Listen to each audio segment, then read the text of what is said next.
چرګ او ګیدړه. یو مازدیګر چې لمر په ډوبېدو و، چرګ ونې ته وخوت چې د شاخ له پاسه یې کیني او شپه تېره کړي. کېناستلو ته له ځان جوړولو مخکې یې خپل وزرونه په زوره زوره وپړپول او په لوړ غږ یې غاړې وکړې. مګر چرګ لا سر له وزره نه و لاندې کړی چې سترګې یې پر ګیدړې ولګېدې چې د ونې خواته یې ځان را رسولی و.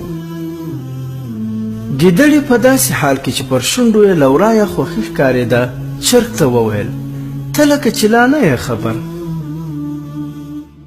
چرګ په داسې حال کې چې پر زړه یې ویره خپره وه مګر خپل ځان یې په واک کې نیولی و په ډېر آرام سره وویل: له څه شي نه یم خبر. ګیدړې ځواب ورکړ: یو ډېر ښه زیری مې درته راوړی. زموږ او ستاسې کورنیو او نورو ټولو حیواناتو پرېکړه کړې چې خپل توپیرونه به شاته غورځوي او نور به د تل لپاره د سولې او ورورۍ په فضا کې ژوند کوي. ته فکر وکړه چې څومره ښه کار شوی. زما خو نور وار نه کیږي، باید یو بل ته د ورورۍ غاړه ورکړو.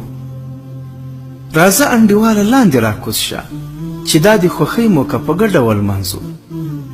چرګ په داسې حال کې چې د ګیدړې حرکاتو ته ښه ځیر و وویل: یاره چې رښتیا درته ووایم زه هم په دې روغې جوړې له زړه خوشحاله شوم. دا خبره یې په داسې توګه وکړه چې د پښو په څوکو نیغ درېدلی و لکه کوم لرې شي ته چې ګوري. ګیدړې په لږې وارخطایي لهجې ترې وپوښتل: هلته څه شی ګورې؟ چرګ ځواب ورکړ: هلته یو دوه تازیان منډې راوهي لکه چې هغوی هم له دې زیري خبر شوي. له دې سره د ګیدړې وارخطا شو او په منډو شوه. چرګ له شانه پرې غږ کړل: چېرته منډې وهې؟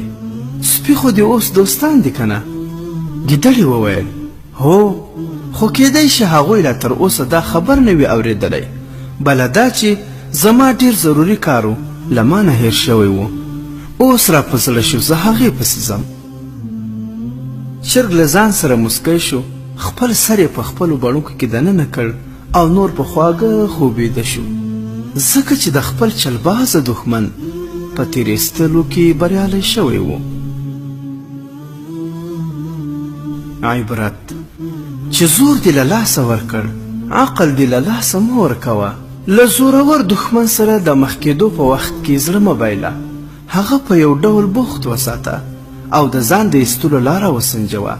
میدان یوازې په وسلې نه ګټل کېږي، کله کله پکې چل ته هم اړتیا وي.